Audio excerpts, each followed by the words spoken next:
दोस्तों बहुत बहुत स्वागत करता हूं आप सभी का। चुनाव आयोग जो भी फैसले लेता है उसका विरोध शुरू हो जाता है। एक ऐसा फैसला जो फिर से सवालों के घेरे में आ चुका है। बिहार ऐसा पहला राज्य बनने जा रहा है जहां ईवीएम से नहीं बल्कि ऐप से, मोबाइल से वोटिंग होगी। जी हाँ दोस्तों, बिल्कुल सही सुन रहे हैं आप। चुनाव आयोग एक नया प्रयोग करने जा रहा है बिहार विधानसभा चुनाव में, और भारतीय इतिहास में ऐसा पहली बार होने जा रहा है जब किसी राज्य में मोबाइल से वोटिंग हो पाएगी। लेकिन जैसे ही चुनाव आयोग ने ये फैसला लिया, इसका चौतरफा विरोध शुरू हो गया है। इसका विरोध इसलिए हो रहा है, कहा जा रहा है कि इस वोटिंग ऐप से छेड़छाड़ हो सकती है। इलेक्शन वोटिंग ऐप की सुरक्षा को लेकर सवाल उठ रहे हैं। विपक्ष के तमाम नेता इसको लेकर सवाल खड़े कर रहे हैं। तर्क दिए जा रहे हैं, जब मोबाइल से पैसे चोरी हो सकते हैं तो वोट की चोरी क्यों नहीं हो सकती। और इसको लेकर चुनाव आयोग ने फिर से एक तर्क दिया है। क्या है चुनाव आयोग के जवाब, लेकिन सबसे पहले आपको हम बताते हैं कि वो कौन लोग हैं जो इस ऐप से वोटिंग कर पाएंगे और ये जो फीचर है किस तरीके का है, प्रक्रिया क्या होगी। सबसे पहली बात तो ये कि अगर आप मोबाइल से वोट डालना चाहते हैं तो इस सुविधा का लाभ लेने के लिए किसी भी मतदाता को SECBHR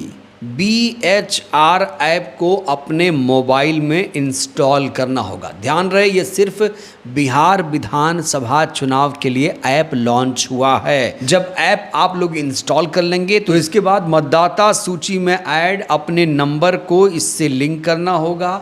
ये ऐप फिलहाल एंड्रॉयड मोबाइल में ही काम करेगा। इस ऐप का निर्माण centre for development for advance computing ने बनाया है। वहीं एक और ऐप को बिहार चुनाव आयोग ने बनाया है। तो बिहार चुनाव आयोग भी अब ऐप बना रहा है। चुनाव आयोग भी अब ऐप बनाने का काम कर रहा है। तो बड़ा सवाल ये है कि इस ऐप से कौन कौन लोग मतदान कर सकते हैं। इसको लेकर चुनाव आयोग ने जानकारी देते हुए कहा है कि मोबाइल से वोट देने की सुविधा उन लोगों के लिए है जो मतदान केंद्र पर जाकर वोट नहीं कर पाएंगे। पहली शर्त, वो व्यक्ति जो मतदान केंद्र पर नहीं पहुंच पाएगा वही सिर्फ इस ऐप से, मोबाइल से वोट डाल पाएगा। इस सुविधा का लाभ वरिष्ठ नागरिक, दिव्यांग व्यक्ति, गर्भवती महिलाएं, दूसरे राज्य में रहने वाले मतदाता भी उठा सकते हैं। यही दिक्कत हो गई, दूसरे राज्य में जो बैठे मतदाता हैं वो इस सुविधा का लाभ उठाएंगे। यहाँ पर एक बड़ा सवाल ये है कि कैसे पहचान होगी, कौन व्यक्ति घर पर नहीं है, कौन बाहर बैठा है और कौन कैसा है, किस स्थिति में है, ये पहचान कैसे होगी। पता चला कि वोटिंग शुरू हुई और आधे लोग गायब हैं, सब मोबाइल से फटाफट वोट डाल रहे हैं। और मोबाइल से वो जो वोट डाला जा रहा है वो कहाँ पहुँच रहा है, किसके खाते में जा रहा है, किस पार्टी के खाते में जा रहा है, इसीलिए इसको लेकर सवाल खड़े हो रहे हैं। लेकिन चुनाव आयोग का जो जवाब है कितना मासूम है, वो जवाब पहले आप देखिए। जब चुनाव आयोग से पूछा गया कि इस ऐप से छेड़छाड़ हो सकता है, छेड़छाड़ किया जा सकता है, सवाल उठ रहे हैं, तो उसने कहा कि मतदान प्रक्रिया को निष्पक्ष, पारदर्शी बनाए रखने के लिए केवल 2 पंजीकृत मतदाताओं को एक मोबाइल नंबर का उपयोग करके लॉगिन करने की अनुमति है। प्रत्येक वोट की जांच और सत्यापन मतदाता पहचान पत्र का उपयोग करके किया जाएगा। चुनाव आयोग ने कहा कि लगभग 10,000 मतदाता पहले ही ई वोटिंग प्रणाली के लिए अधिकृत हो चुके हैं तथा लगभग 50,000 से अधिक मतदाता मतदान केंद्रों पर जाने के बजाय ऑनलाइन मतदान कर सकते हैं। सिंपल समझिए कि एक मतदाता अब मोबाइल से भी मतदान कर पाएगा। तो विपक्ष जिस तरीके से सवाल खड़े कर रहा है चुनाव आयोग के ऐप पर, अब चुनाव आयोग ने इसको लेकर अपनी तारीफ शुरू कर दी है और चुनाव आयोग इस ऐप के समर्थन में पूरी तरीके से कूद पड़ा है, क्योंकि चुनाव आयोग चाहता है कि ऐप का इस्तेमाल हो बिहार में। जब चुनाव आयोग से पूछा गया कि मतदान प्रक्रिया कैसे सुरक्षित और निष्पक्ष रहेगी, तो उन्होंने मजबूत डिजिटल सुरक्षा उपायों की रूपरेखा बताई जो लागू किए हैं।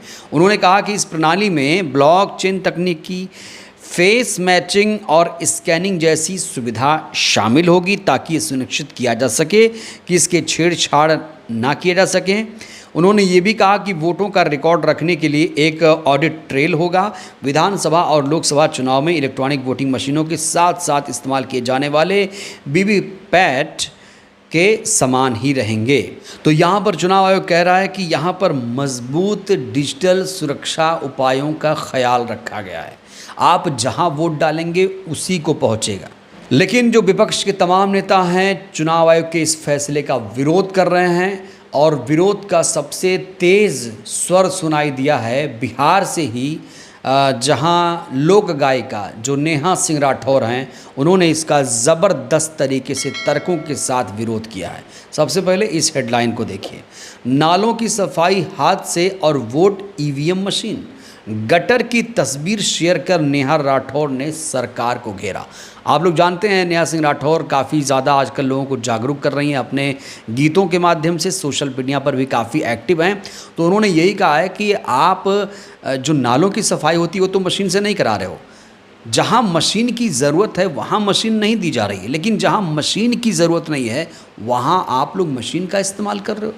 पूरी दुनिया ने मशीन को बायकॉट कर दिया है और हमारे देश में अभी भी मशीन से चुनाव होगा। ईवीएम के खिलाफ नेहा राठौर उतर गई हैं। इसको लेकर नेहा सिंह राठौर ने अपने एक्स पर एक लंबा चौड़ा ट्वीट किया है। कुछ अंश मैं आपके सामने रखना चाहता हूं। उन्होंने कहा है कि नालों की सफाई हाथ से कराई जाती है, लेकिन देश भर में वोट ईवीएम मशीन से डाला जाता है। जहां मशीनों की ज़रूरत है वहां रस्सी और बाल्टी देते हैं, जहां कागज़ मुहर और बैलेट बॉक्स देना चाहिए वहां ईवीएम से चुनाव कराया जाता है। नेहा के इस ट्वीट से साफ तौर से लग रहा है कि वो ईवीएम की हिमायती नहीं है। वो भी चाहती हैं कि देश में बैलेट से चुनाव हो, बैलेट पेपर की बहाली हो। उन्होंने कहा कि ईवीएम क्या कम था जो ऐप भी लॉन्च करेंगे।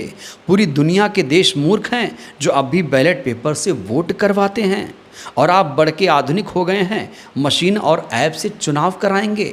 नेहा ने कहा कि सुन के बड़ा हाईफाई लग रहा है ना, अरे गजब, हमारा बिहार भी अब भौकाली बन गया, घर बैठे वोट करेंगे, एकदम बिग बॉस की तरह, एकदम ड्रीम 11 वाला फील आएगा, है ना।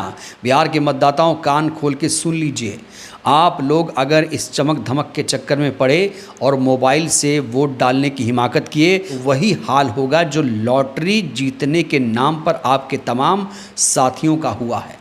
तो फ्रॉड से आपको बचना है। जितनी ठगी आजकल मोबाइल से हो रही है उतनी और किसी चीज़ से नहीं हो रही है। अब तक खाते से रुपया कटता रहा, लेकिन अब वोट भी ठग लिया जाएगा। नेहा ने ज़बरदस्त तरीके से मोदी सरकार को घेरा है, साथ ही साथ चुनाव आयोग को भी घेरने की कोशिश की है। तो साफ तौर से नेहा सिंह राठौर यहाँ पर ईवीएम के खिलाफ हैं और वो कह रही हैं, चाहती हैं कि बैलेट पेपर की बहाली हो। पूरी दुनिया के देश जो हैं वो मूर्ख नहीं हैं, वो बैलेट से चुनाव कराते हैं, तो हमारे देश में चुनाव बैलेट से क्यों नहीं होता। बड़ी बात दोस्तों यहाँ पर ये है, यहाँ पर न सिर्फ ऐप का विरोध हो रहा है बल्कि ईवीएम का पहले से ही विरोध चल रहा था। और जो तर्क चुनाव आयोग ने इस ऐप को लेकर दिया है, निष्पक्ष पारदर्शी तरीके से हम चुनाव कराते हैं, यही तर्क चुनाव आयोग मशीनों को लेकर, ईवीएम मशीनों को लेकर देता रहा है। लेकिन विपक्ष की तमाम पार्टियां, तमाम नेता चुनाव आयोग के इस तर्क से सहमत नहीं हैं, लेकिन चुनाव आयोग किसी की बात सुनने को तैयार नहीं है। बहरहाल दोस्तों, इस वीडियो में इतना ही। जिस तरीके से बिहार में मोबाइल से वोट कराने की बात सामने आ रही है, अब बिहार पहला राज्य बनने जा रहा है जहां मोबाइल से वोट होगा। चुनाव आयोग के इस फैसले को आप कैसे देखते हैं? प्रतिक्रिया बहुत ज़रूरी है। धन्यवाद।